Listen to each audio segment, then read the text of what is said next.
from around the league. And Wheelo, because you stepped up to the plate and you said, I'm gonna do Gronk Day and produce, I'm gonna start in Green Bay. For you, my friend, because I think we are underreacting to how good Jordan Love's been in general.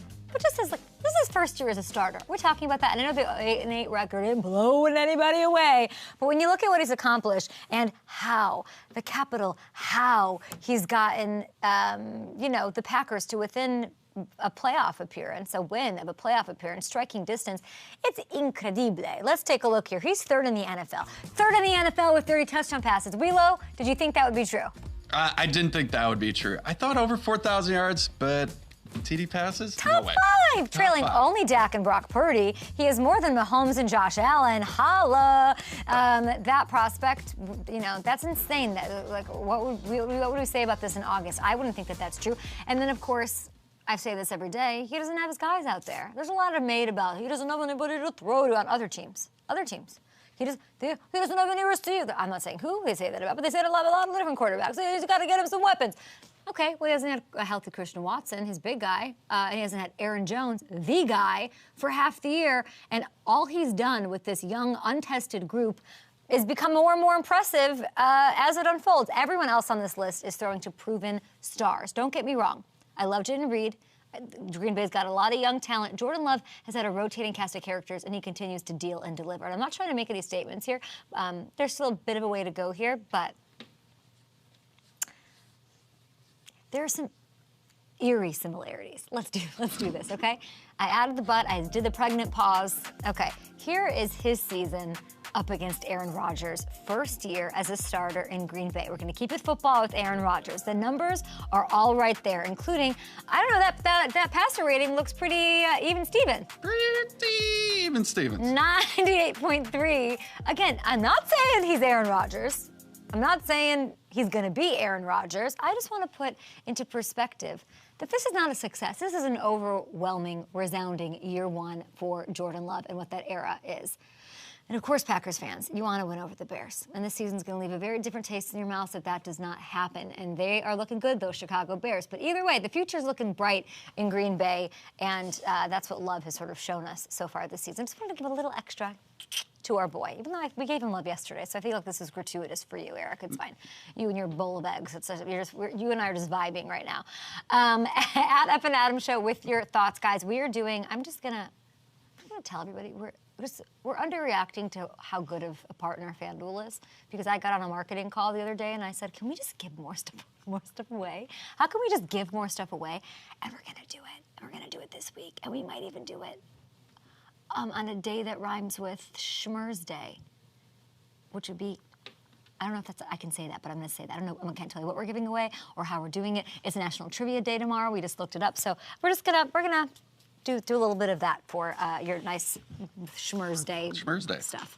Okay, the other thing we're underreacting to is, by the way, if you want in on that, you got to be a subscriber. So if you're on FanDuel TV right now, if you're watching on HBO Max a little bit later, go to the YouTube page and subscribe, or we can't pick you. So make sure you have that going on. Okay, I think we're underreacting to how wild the quarterback situation is in Pittsburgh, okay, and how crazy it's gotten. I mean, think back to a little over a year ago. Big Ben steps away. The Steelers hand Mitch Trubisky a $20 million deal in free agency to be a bridge quarterback, a short-term solution, and then they draft Kenny Pickett in the first round. And yet, who is it but Mason Rudolph, who's re-energized, reinvigorated the whole nine, this team, and kept him in the playoff hunt? Look at what's going on. This team, I thought it was going to slip away for good, by the way, and everything going on with Tomlin and all this, like, is this his last year? They're all that. The guy who'd been third on the depth chart and barely ever was active for the majority of the last 2 years, and who spent 3 years before that backing up Big Ben and wasn't really given a chance to compete for the starting job once Roethlisberger retired. That's what we're talking about here. That dude, Mason Rudolph, unbelievable. And he's like stabilizing things, and that's one thing, but he's putting up numbers. Check this out. These two starts from Mason Rudolph aren't just the best two games that we've seen from the Steelers quarterback this year. They're up there with anything we've witnessed over the last 4 years in Pittsburgh. Last time a Steelers quarterback, guys, put up a better passer rating than the one Rudolph did against the Bengals was Big Ben in Week 5 of 2020. And it's clear, you don't have to hear this even, but like, Mike Tomlin trusts him. He's earned that from him. Tomlin, I sent this to Hamilton yesterday, so let's get this in the show. He was mic'd up for that Seahawks game, and check out what NFL Films captured. Hey, Sully, I don't want to get conservative, man. They've been pounding that run. Rhythm pass, play to win.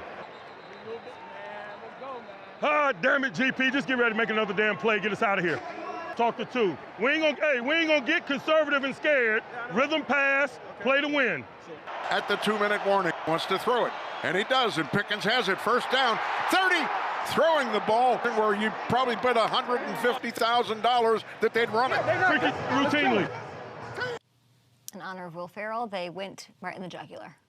That's what Pittsburgh did. That's what Tomlin did. You don't do that. You don't make that kind of a decision if you don't have a ton of trust in the guy you have under center. So I thought that was really telling. In NFL Films, amazing. Also, I have to say, this shouldn't be devolving into some of the stuff that we're seeing online that the Steelers should have known. Why if they knew that they had him, why didn't they play him sooner? This is on Tomlin. Ick. Okay, Rudolph had his opportunities over the years. All that. Pittsburgh's had a 10-game sample size with Mason as a starter over the course of 3 different seasons, and things were not great. It's easy in hindsight to say those things, but I don't think anyone saw this coming. Not anybody in that building, outside the building, and it can just be a credit to Mason for quietly, growing. Are people not allowed to get better as they are at their jobs, developing behind the scenes? It doesn't have to be blame. Why don't we just appreciate the journey that this team is on right now? High vibes in 2024. I will also say this. It's going to be very interesting going forward because, get this, if Mason Rudolph beats the Ravens and the Steelers, of course, if they take down the Ravens, their Week 18 matchup, who will probably be resting guys this weekend, lots of them, they get the Steelers in the playoffs, and if he gets the Steelers in the playoffs, Mason, and then they do well, you'd have to think he's going to get the chance to start next year, which is absolutely bananas and nowheresville as far as where we thought we were with the quarterback situation in the AFC North. Okay, finally, speaking of the AFC North, I need violins. Do I need sad music? Do I need? I'm soaked in disappointment as my Bengals are eliminated from playoff contention. But I do want to make sure of something, okay?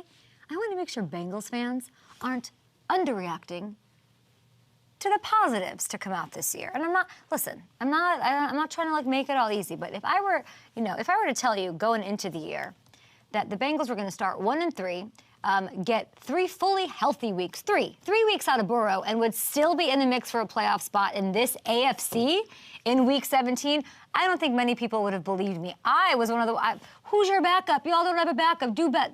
Okay, that's exactly what the Bengals did, and I'm extremely proud of, I think the word is resolve, as we're, flipping into the new year. And I'm still saying Happy New Year to everybody I see. Yeah, I'm still saying it. I'll probably still say it all of January. Bite me. It's a credit to Zach Taylor, his staff, the team's resolve, them leading that. Credit to the guys in the locker room, of course. And I don't know, this might be hyperbolic. Have I ever been more confident about what this franchise is going to do? I don't think so. Going forward, there's a lot of positives, and I want to leave the Bengals with some of these as, Bengals fans are posting next year's opponents already and looking forward, and I get it and all of that, but let's get some positivity in here too. One, you found your backup quarterback.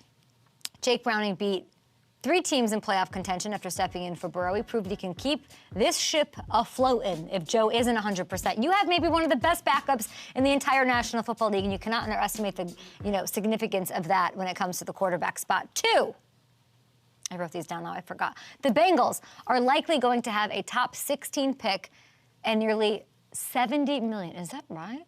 $70 million in cap space, okay, that they can use and that I hope they use on their defense, okay? Things were never quite right.